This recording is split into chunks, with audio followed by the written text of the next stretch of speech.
ನಮಸ್ಕಾರ ಸಹ ಸಂಶೋಧಕರೇ, ಈ ವಿಶ್ಲೇಷಣೆಗೆ ಸ್ವಾಗತ. ಬನ್ನಿ, ಇವತ್ತು ಮಾನವನ ಮನಸ್ಸಿನೊಳಗೆ ಒಂದು ರೋಮಾಂಚಕ ವೈಜ್ಞಾನಿಕ ಪಯಣ ಶುರು ಮಾಡೋಣ. ಭೌತಿಕ ವಾಸ್ತವದ ಹಿಂದಿರೋ ವಿಚಿತ್ರ ಸತ್ಯಗಳನ್ನ ಕೆದಕಿ ನೋಡೋಣ. ಈ ಪ್ರಪಂಚವನ್ನ ನಾವು ಹೇಗೆ ನೋಡ್ತಾ ಇದ್ದೀವಿ, ಹಾಗೆ ನಾವು ನೋಡ್ತಾ ಇರೋದು ನಿಜಕ್ಕೂ ಸತ್ಯನಾ ಅನ್ನೋ ವಿಸ್ಮಯಕಾರಿ ಪ್ರಶ್ನೆಗಳಿಗೆ ಉತ್ತರ ಕಂಡುಕೊಳ್ಳೋಣ. ವಿಜ್ಞಾನಿಗಳನ್ನ, ತತ್ವಜ್ಞಾನಿಗಳನ್ನ ಯುಗಾಂತರಗಳಿಂದ ಕಾಡ್ತಾ ಇರೋ ಒಂದು ದೊಡ್ಡ ಪ್ರಶ್ನೆಯಿಂದಲೇ ನಮ್ಮ ಪಯಣ ಶುರು ಮಾಡೋಣ. ಅದೇನಂದ್ರೆ, ನಮ್ಗೆ ನಿಜವಾದ, ನಿಖರವಾದ ಬಾಹ್ಯ ಬ್ರಹ್ಮಾಂಡವನ್ನ ಗ್ರಹಿಸೋಕೆ ನಿಜವಾಗ್ಲೂ ಸಾಧ್ಯನಾ? ಅಥವಾ ನಮ್ಮ ಸುತ್ತಮುತ್ತ ಇರೋ ವಸ್ತುಗಳು ನಾವು ಅನ್ಕೊಂಡ ಹಾಗೆ ಇಲ್ವಾ? ಇದು ಸುಮ್ಮನೆ ಒಂದು ಕಾಲ್ಪನಿಕ ಪ್ರಶ್ನೆ ಅಲ್ಲ, ಬದಲಿಗೆ ನಮ್ಮ ಅಸ್ತಿತ್ವದ ಮೂಲಭೂತ ಸ್ವರೂಪವನ್ನೇ ಪ್ರಶ್ನೆ ಮಾಡ್ತಿರೋ ಒಂದು ಗಂಭೀರವಾದ ವಿಚಾರ. ಮೊದಲನೇದಾಗಿ, ಬಣ್ಣದ ಭ್ರಮೆ. ಇದು ನಮ್ಮ ಬ್ರಹ್ಮಾಂಡದ ಬಗ್ಗೆ ನಮ್ಮೆಲ್ಲ ಕಲ್ಪನೆಗಳನ್ನೇ ಬದಲಾಯಿಸೋ ಒಂದು ವಿಚಾರ. ನಾವು ವಾಸ ಮಾಡ್ತಿರೋ ಬ್ರಹ್ಮಾಂಡದ ಬಗ್ಗೆ ಒಂದು ಆಘಾತಕಾರಿ ಸತ್ಯ ಹೇಳ್ತೀನಿ ಕೇಳಿ. ಭೂಮಿ ಮೇಲಿರ್ಬೋದು ಅಥವಾ ಬಾಹ್ಯಾಕಾಶದಲ್ಲಿರ್ಬೋದು, ನಾವು ನೋಡೋ ಬಣ್ಣಗಳು ವಾಸ್ತವದಲ್ಲಿ ಭೌತಿಕವಾಗಿ ಅಸ್ತಿತ್ವದಲ್ಲೇ ಇಲ್ಲ. ಹೌದು, ಇದು ಕೇಳೋಕೆ ಶಾಕ್ ಅನ್ಸಿದ್ರೂ ಅಕ್ಷರಶಃ ಸತ್ಯ. ಬಣ್ಣ ಅನ್ನೋದು ಕೇವಲ ನಮ್ಮ ಮನಸ್ಸಿನ ಗ್ರಹಿಕೆ ಅಷ್ಟೇ ಹೊರತು ಹೊರಗಿನ ಪ್ರಪಂಚದಲ್ಲಿರೋ ಯಾವುದೇ ಭೌತಿಕ ವಸ್ತು ಅಲ್ಲ. ಗ್ರಹಕೀಯ ದ್ವಾರಗಳು. ಹಾಗಾದ್ರೆ ನಮ್ಮ ಕಣ್ಣುಗಳು ನಮ್ಮನ್ನ ಹೇಗೆ ಯಾಮಾರಿಸ್ತಾ ಇವೆ ಅಂತ ಅರ್ಥ ಮಾಡ್ಕೊಳ್ಳೋಣ ಬನ್ನಿ. ನಿಮ್ಮ ಹೈಸ್ಕೂಲ್ ಸೈನ್ಸ್ ಲ್ಯಾಬ್ ಒಂದ್ಸಲ ನೆನ್ಪು ಮಾಡ್ಕೊಳ್ಳಿ. ನಮ್ಮ ಉಪಕರಣಗಳು ಹೇಗೆ ಫಿಲ್ಟರ್ಗಳ ಥರ ಕೆಲಸ ಮಾಡುತ್ತೆ ಅನ್ನೋದಕ್ಕೆ ಇದೊಂದು ಅದ್ಭುತ ಉದಾಹರಣೆ. ಯುವಿ ಕನ್ನಡಕ ತಗೊಂಡ್ರೆ ಅದು ಕಣ್ಣಿಗೆ ಕಾಣಿಸಿದ ಕಿರಣಗಳನ್ನ ನಾವು ನೋಡಬಹುದಾದ ಗೋಚರ ತರಂಗಾಂತರಗಳಿಗೆ ಬದಲಾಯಿಸಿ ನೀರಳೆ ಬಣ್ಣವಾಗಿ ತೋರಿಸುತ್ತೆ.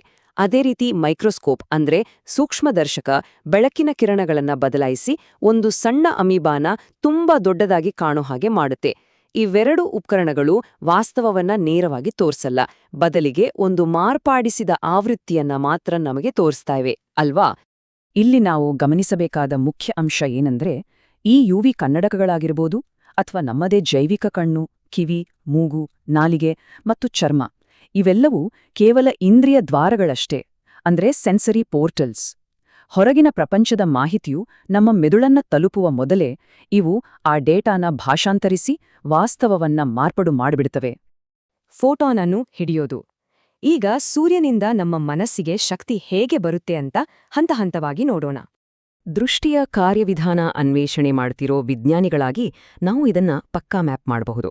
ವಿದ್ಯುತ್ಕಾಂತೀಯ ಶಕ್ತಿ ವಸ್ತುಗಳ ಮೇಲಿರೋ ವರ್ಣದ್ರವ್ಯಗಳಿಗೆ ಬಡಿದು ನಮ್ಮ ಕಣ್ಣನ್ನ ಪ್ರವೇಶ ಮಾಡುತ್ತೆ.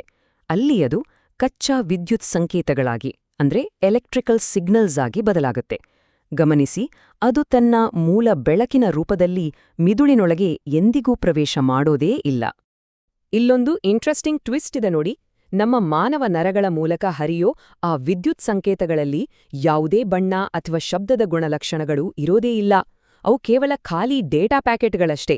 ನರಗಳಲ್ಲಿ ಹರಿಯೋ ಸಂಕೇತಗಳು ಬರೀ ಮಾಹಿತಿಯನ್ನ ಮಾತ್ರ ಹೊತ್ತೊಯ್ತವೆ. ಮನಸ್ಸು ಬಣ್ಣವನ್ನು ಹೇಗೆ ಸೃಷ್ಟಿಸುತ್ತದೆ? ಹಾಗಾದ್ರೆ ಬರೀ ಕರೆಂಟ್ ಸಿಗ್ನಲ್ಸ್ ಇಟ್ಕೊಂಡು ನಮ್ಮ ಜೈವಿಕ ಯಂತ್ರ ಬಣ್ಣವನ್ನ ಹೇಗೆ ಸೃಷ್ಟಿ ಮಾಡುತ್ತೆ? ಬನ್ನಿ ನೋಡೋಣ. ಈ ಬ್ರಹ್ಮಾಂಡದಲ್ಲಿ ಎಷ್ಟೊಂದು ಬೃಹತ್, ಅಸ್ತವ್ಯಸ್ತವಾಗಿರೋ ವಿದ್ಯುತ್ಕಾಂತೀಯ ಶಕ್ತಿ ಇದೆ ಅಲ್ವಾ? ಆದ್ರೆ ನಮ್ಗೆ ಕೇವಲ 400ರಿಂದ 700 ನ್ಯಾನೋಮೀಟರ್ಗಳವರೆಗಿನ ತರಂಗಾಂತರಗಳನ್ನ ಪತ್ತೆ ಹಚ್ಚುವ ಹಾರ್ಡ್ವೇರ್ ಮಾತ್ರ ನಮ್ಮ ದೇಹದಲ್ಲಿದೆ. ಇದು ಒಂಥರ ರೇಡಿಯೋದಲ್ಲಿ ಒಂದು ನಿರ್ದಿಷ್ಟ ಚಾನೆಲ್ ಟ್ಯೂನ್ ಮಾಡಿದ ಹಾಗೆ. ಆ ಅಗಾಧ ಶಕ್ತಿಯಲ್ಲಿ ನಾವು ನೋಡೋದು ಒಂದು ಸಣ್ಣ ತುಣುಕನ್ನ ಮಾತ್ರ. ನಮ್ಮ ಕಣ್ಣುಗುಡ್ಡೆಗಳೊಳಗೆ ಆ ಕಿರಿದಾದ ಗೋಚರ ಶಕ್ತಿ ಬಿದ್ದಾಗ ಅದು 3 ಪ್ರಾಥಮಿಕ ರೀತಿಯ ಬಣ್ಣ ಸೂಕ್ಷ್ಮ ಶಂಕುಗಳನ್ನ ಅಂದ್ರೆ ಕೋನ್ಸ್ ಅನ್ನ ಪ್ರಚೋದಿಸುತ್ತೆ. ಈ ಕೋನ್ಗಳು ಯಾವಾಗ್ಲೂ ಕೆಂಪು, ಹಸಿರು ಅಥವಾ ನೀಲಿ ಬೆಳಕಿಗಾಗಿ ತೀವ್ರವಾಗಿ ಹುಡುಕ್ತಾ ಇರ್ತವೆ.